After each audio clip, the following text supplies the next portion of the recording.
In addition to that, there is one more condition that can be used also, so which is write as boundary condition option 3.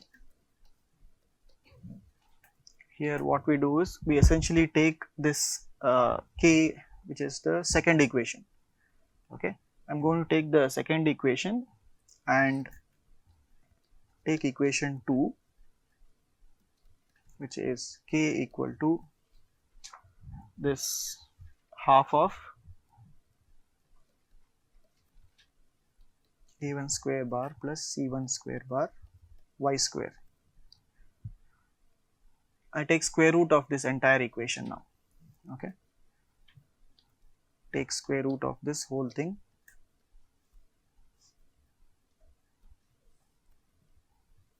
So I get square root of k is 1 by root 2. This is square root of, I have this a1, or I can write this as square root plus c1 square average square root y. Okay, and then I can differentiate this once with respect to y. Differentiating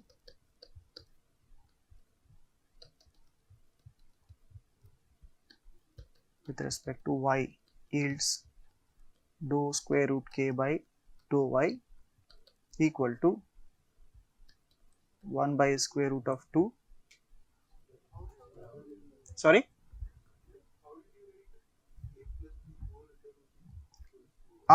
Sorry. Yes, this is wrong. So this is square root of plus c1 square average. Okay, right. So now I have 1 by square root of 2 square root of a1 square average plus c1 square average.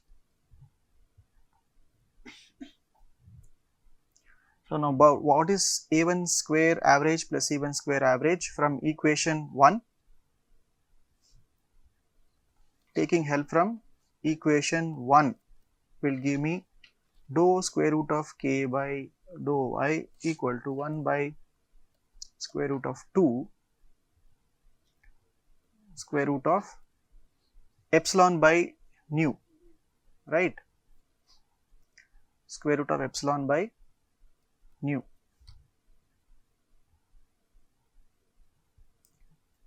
So now I can square the whole equation. Okay, squaring the whole equation, I would get squaring the whole equation, I would get dou square root of k by dou y square equal to half epsilon by nu. So therefore epsilon will be 2 nu square root of epsilon nu times dou square root of k by dou y whole square. So this is another boundary condition that you can implement. Again remember, k is there, k will go to 0 if you implement it on epsilon on the wall node. It should be the first node, epsilon first node above wall, it is y plus less than or equal to 1. Okay, so this is another option that you can use it. And in fact this particular condition is also used in somebody asked a question in the last class, like why we don't have a damping function also in the epsilon equation. In one of the modeling option is that this particular term 2 nu dou square root of k by dou y whole square, that particular term is used to damp epsilon also in some of the models. Okay, so is this clear? We have boundary conditions. So now we can go ahead and solve K epsilon model. You have the clear idea of how K and epsilon models are constructed. and then you also have an idea about how the model coefficients arrived, what are the assumptions we made, and of course the two options, wall functions, which is a high Reynolds number formulation. High Reynolds number is only locally high Reynolds number, that means you are capturing only the away from the wall. So the velocity profile will be, it will be like this, right? So you are essentially capturing this zone in the high Reynolds number formulation, locally high Reynolds number, locally high Reynolds number here. But if you want the near wall zone, that is locally low Reynolds number, locally low Reynolds number. So you need LRN formulation to capture this near wall. If you don't want that, you can go ahead and use the HRN formulation, which is the wall function. So two options you have, but for omega I have not given, so I can mention here when you, what is the boundary condition for omega, right? So we can see that omega equation for omega boundary condition. Something special about omega is that by default K omega model is valid all the way to the sublayer. So omega boundary condition you can specify to, and it will behave like low Reynolds number formulation. So usually omega, many times damping function is not used. So the K omega by default is valid in the all the way to the wall, and it behaves like LRN. Okay, so only the boundary condition is required for that. So that boundary condition I can give you the formulation. Okay, so note that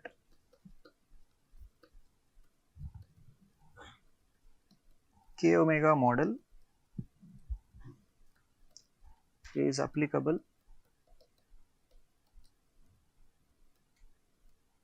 all the way to the linear sublayer.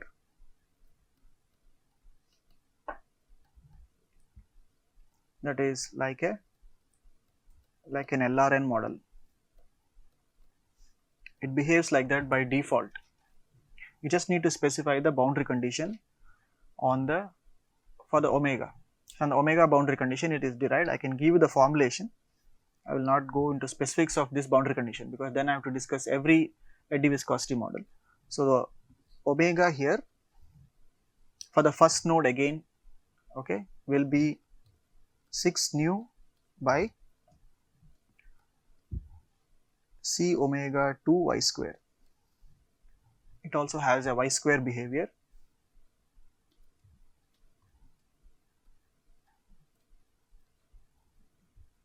This boundary condition again must be applied omega not on the wall. Okay, this should be again first node. So first node usually placed y plus less than 3, that is in the linear sublayer. First node above the wall, y plus less than 3 in the linear sublayer. So omega model, omega at the first node above the wall, you can specify it as 6 nu by C omega 2 y square. Again, it has 1 over y square behavior. Okay. So this will complete the boundary condition part. Initial conditions you need to also look at. Okay. So when you start any calculation, numerical calculation, you need to give initial conditions, sometimes even inflow conditions, right? So you need to, for a flow, you would know the velocities. So you know the Reynolds number of the flow problem. From that, you know the inflow velocity, you will give it. That is not a problem. But you are computing here also K, epsilon, omega, and so on. So you need to specify initial conditions and or inflow conditions for that a problem, for that kind of problem, right? So we will see how we do that. Okay, we will quickly go through that. Inflow conditions, initial and or inflow conditions. Inflow conditions. Initial conditions are definitely required for all CFD calculation. Inflow conditions also for certain type of flow. Okay, if you have a flow over a bluff body, or if you are looking into a jet, right? If you have a jet flow coming out from an orifice, then you need this K and epsilon at the orifice, right? The U inflow you would know. This you would know from your flow problem, right? Flow dependent.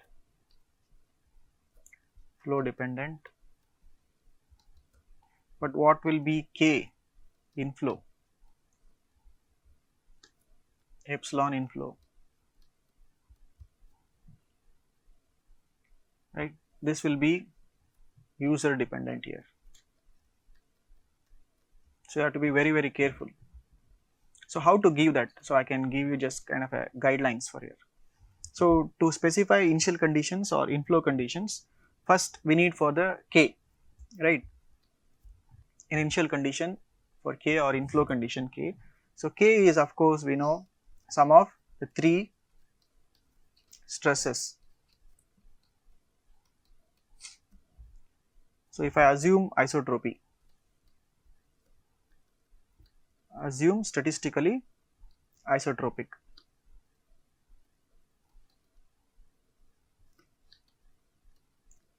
Statistically isotropic will make K half of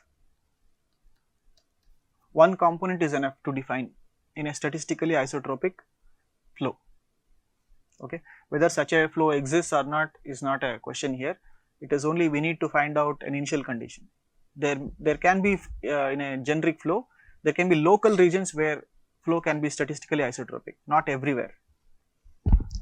So K is now like this, and of course I can make this as half of square of the URMS. URMS is essentially this, right? Square root of U prime square average, like this. So this makes half of URMS squared. So now K I can obtain from URMS, but URMS you don't know what it is, right? So for that all I can do is, sorry, this is, nobody corrected me here, this should be 3/2, right? If these 3 are equal to each other, statistically isotropic, then it is 3 times of this, sum of 3. So it is 3/2 here, so 3/2 of this, and I can write this again as 3/2 of this URMS. I can specify it as what is called I and your U reference whole square, okay, where U reference is your reference velocity. It could be U infinity or a jet inflow velocity, whatever is your reference velocity that you know from the problem, that you can specify. I is the one which is user dependent, right? U reference is your reference velocity, so this is flow dependent. So this is completely fine, but I is the problem. I is what we call turbulence intensity.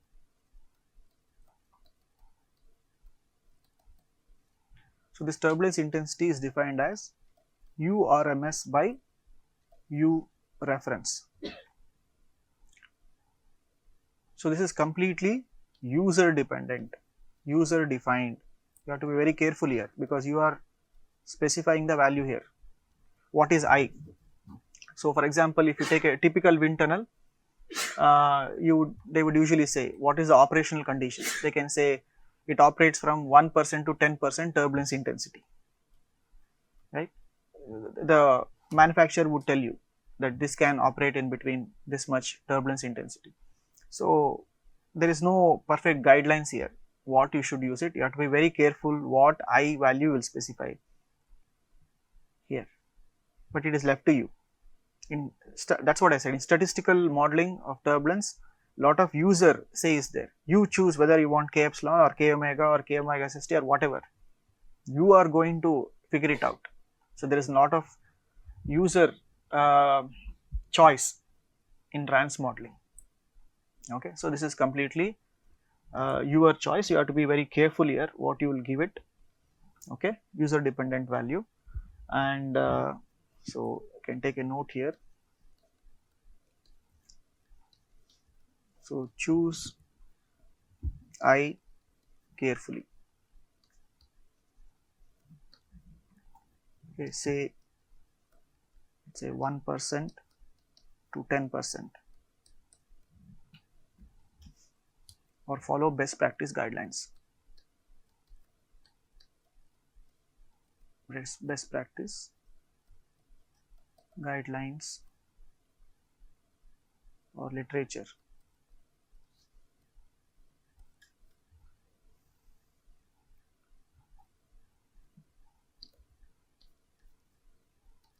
Carefully is the word you have to underline. I carefully means this value I here. Okay. Okay, so now epsilon also has to be figured out. Okay, after K, so this is the formulation you can use it, right, to get K. Sorry, to get K here, I can use this formulation. Now to get epsilon, we have written when we did wall function as purely dimensional arguments, a turbulent velocity scale and a turbulent length scale, u cube by L, if you recall, right. So here I am going to use this turbulent velocity scale as URMS, cube by L. L is again user dependent. Again, this is, you have to be careful here. Okay, so here this can be many times this is written simply as I said, this I U reference cube by L. This can be like this because you are already giving U reference as input. I is chosen, L has to be also chosen, where L, okay, is also user defined. So this is L is a numerical length scale, no physical meaning, you have to remember this, no physical meaning in a turbulent flow, because turbulent flows are characterized by multi-scales. So this is purely a numerical length scale, user defined. In many codes this is not how it's done. In some of the commercial codes you would see it slightly different. So what epsilon they would do is, this also an acceptable form, I can say this is acceptable, but in some of the codes what they do is they take this URMS using the equation here, 3/2 URMS whole square, right. So they would do this, URMS is nothing but they would take it as square root of 2/3 K.